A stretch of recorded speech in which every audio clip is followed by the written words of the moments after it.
Hi guys, so I want to make a quick video update to let you all know what's been happening.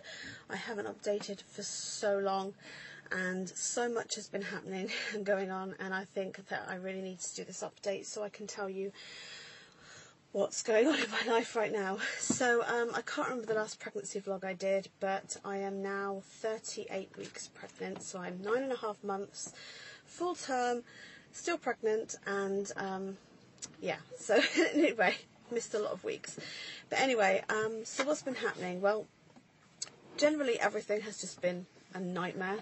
Everything that could go wrong kind of did go wrong. We've had some tragic deaths in the family, infant deaths, not in my family, but in my, brother and sister-in-law's family. You know, they lost two children, and it's just been horrific. We've had funerals, and we're still awaiting post-mortem results. Just absolutely hideous. We've had pets, you know, that have been with us for, 15 years pass away. And just multiple things like that would normally rock any family, but that's been on top of everything else that's been happening. We've all been really, really unwell, and particularly my husband. If you're a regular viewer of mine, you'll know that my husband is disabled. He has a very rare genetic disease, and I'm his carer.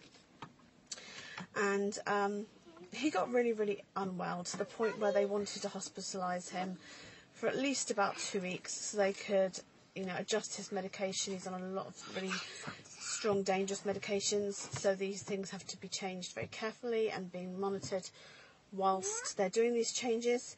And we had a Macmillan nurse that was coming out trying to arrange for him to go into a hospice, but they couldn't arrange a bed for him there, so it was going to be a case of being hospitalised for about at least 2 or 3 weeks. And it just got to the point where my husband was so distressed at the thought of being away from me for that long. I've been caring for him for many, many years, and we're never really apart for long. And I got really distressed at the thought of not being able to care for him. He has some quite specific needs, and anyway, so we worked with the Macmillan nurses and the doctors, and we were able to do these changes at home, which was a miracle really, and that's kind of stabilised him that way. But that was really hard going for a while. But then with me, I became extremely unwell. Basically,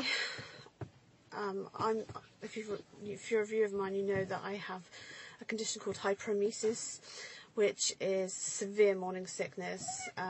Normal morning sickness generally tends to wear off about 12-13 weeks into the pregnancy. I'm full term now. I'm 9.5 months pregnant, and I'm still on 6 anti-sickness tablets a day. Severe vomiting, all sorts. Anyway, so yeah, I had that, and then of course I had SPD, which is symphysis pubis dysfunction, which is where where your pubic area is. The bones are moving, or they're not in a position where they should be, and it just causes a lot of pain, especially with the weight of the uterus bearing down on it, and it just makes things very difficult. It got to the point where I was in so much pain I couldn't walk. I was using crutches, a walking cane, a frame, I mean, they wanted to put me in a wheelchair, but I was like, I've got 4 kids and a disabled husband. I'm not going to be able to use a wheelchair. It's just not happening. So that happened. But I could cope with those symptoms. It's just that suddenly I became really unwell. I just felt awful. I knew something was wrong. I couldn't put my finger on it.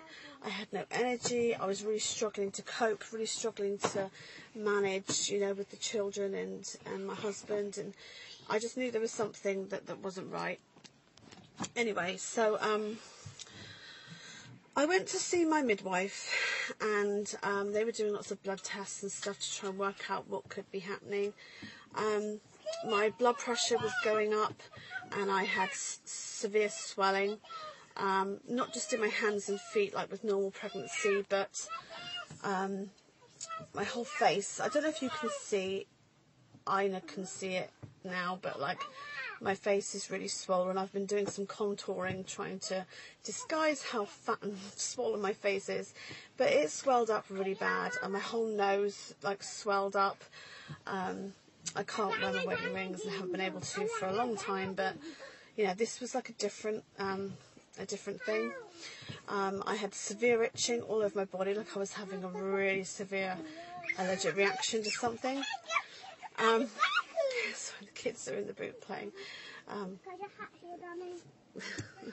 Anyway, where to go? But my brain is just so frazzled right now, and I'm trying to think of everything. Anyway, they discovered at one of my midwife appointments that I was measuring 6 weeks ahead of my due dates.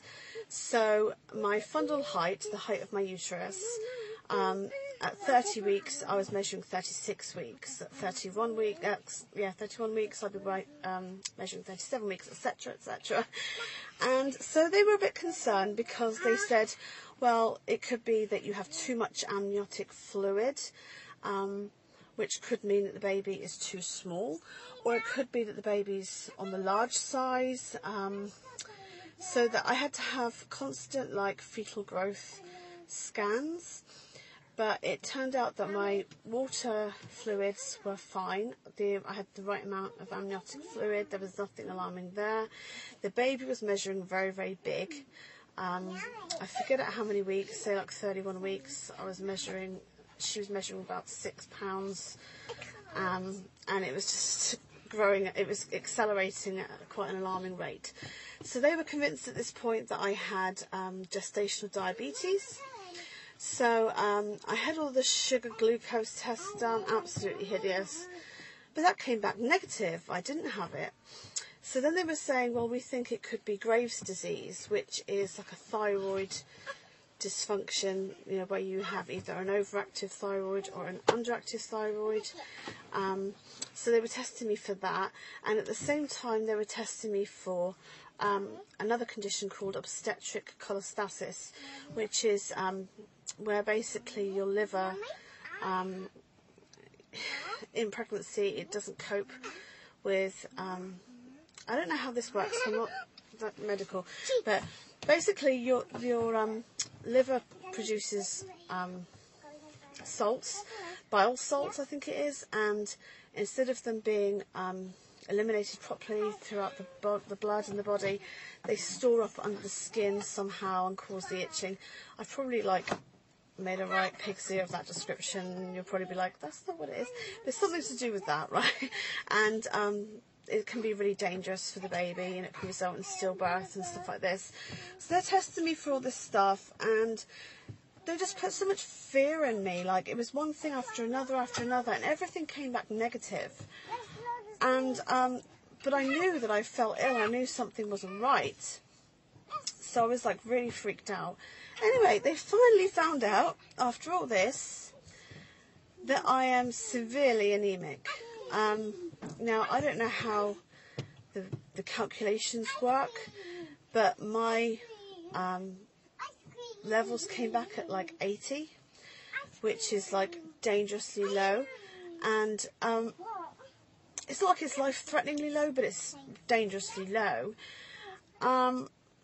But the problem is that they weren't so much concerned about the levels. It was the fact that I was so anemic at this stage in the pregnancy, because I'm about to give birth, which means I'm about to lose a lot of blood, and that could definitely be life-threatening with the amount of anemia that I was coming back measuring at. So I had to have an iron infusion. Shh! Hi guys! Shush now a minute for mummy. I had to have an iron infusion, and they've got me on 3 iron tablets of 200 milligram of iron per day. So I'm on 600 milligram of iron, as well as I've had this iron infusion, and I'm feeling a lot better than what I did. And I just feel so frustrated that it was something so simple as anemia. I mean, so people watching me talking into my phone. Anemia is like not a rare thing. You know, most people will have anemia at some point in their life, and you know, all of those symptoms. I mean, not all of them. Obviously, like the swelling and the blood pressure might have had nothing to do with my anemia, but the point is how I was feeling so ill, that came down to being anemic. And what was happening was when I was having my blood pressure taken, my pulse rate was really, really high, as in like 120, 118, and they were quite freaked out by that. So now my pulse rate is still a little bit high. It's about 105, 100, but it's getting better. It's getting better. But I mean, I was so exhausted. Can you take that off him, please, Christine? He's found. He's got. Yeah, well, let's just watch him with it. He's got a lip balm, and I think he's probably going to try and eat it. Don't eat it, baby. I know it's strawberry flavoured. Oh, okay. Anyway, so that's what happened with that so far. I would like to come up with a part 2 because this video is already like... Christina, stop knocking on the window when there's people there. She's like knocking on our window at people trying to get in their car, and they keep looking at her. Christina, why would you do that for? So embarrassing. Anyway, yeah, I need to tell you a whole lot more stuff. So I'm going to come up with a part 2 quickly, if you can bear it. And I hope that I've made sense enough in this video. But I'll come back in a second and make a part 2. Okay, guys, I'll see you in a minute. Bye.